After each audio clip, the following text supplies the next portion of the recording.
Welcome to the Daily Bible for Kids podcast. The day is May the 2nd. My name's Hunter, and we are reading through the Bible. That's something we do every day. We take a little time in God's Word, and we let His Word take some time on us. Kids from all around the world gather here to listen to these amazing stories from the Bible. And today we are in the book of Esther, chapter 2. Esther was going to meet the king for the first time. Let's see what happened. From Esther chapter 2. At that time there was a Jewish man in the fortress of Susa whose name was Mordecai, son of Jair. He was from the tribe of Benjamin and was a descendant of Kish and Shemaiah. His family had been among those who with King Jehoiachin of Judah had been exiled from Jerusalem to Babylon by King Nebuchadnezzar. This man had a very beautiful and lovely young cousin, Hadassah, who was also called Esther. When her father and mother died, Mordecai adopted her into his family and raised her as his own daughter.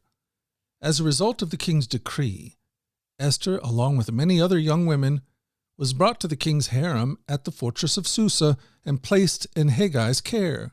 Heggai was very impressed with Esther and treated her kindly. He quickly ordered a special menu for her and provided her with beauty treatments.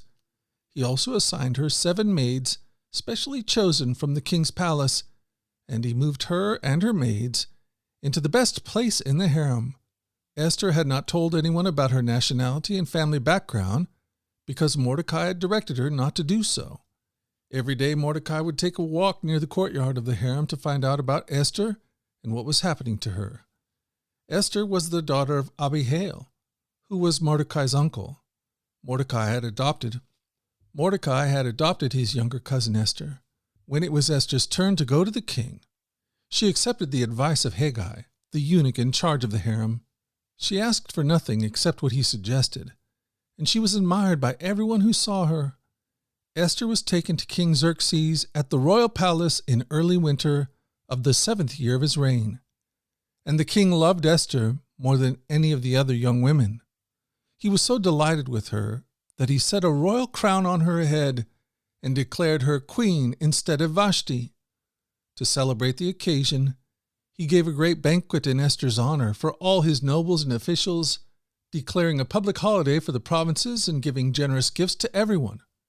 Even after all the young women had been transferred to the second harem and Mordecai had become a palace official, Esther continued to keep her family background and nationality a secret. She was still following Mordecai's directions, just as she had been when she lived in his home. Wow, what an interesting story. Esther has found herself in a very important place, not only in her own life, but in the life of her people and in the story of God and His redemption for the whole world. As we read on in this story, we'll see that Esther helps to deliver her people from utter destruction.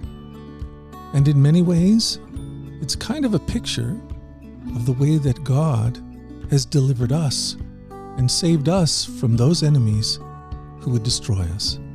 And that, my friend, is such good news. Well, hey, we've done it again. We've spent another day in the Bible, and I plan on being back here again tomorrow to do the same thing. Lord willing and the creek don't rise, I plan on being here. Until that time, let's go forward in God's joy. Let's let His joy be our strength. And let us always remember this, that you are loved. No doubt about it. Alrighty, I'll talk to you again tomorrow. You guys take care. Bye-bye.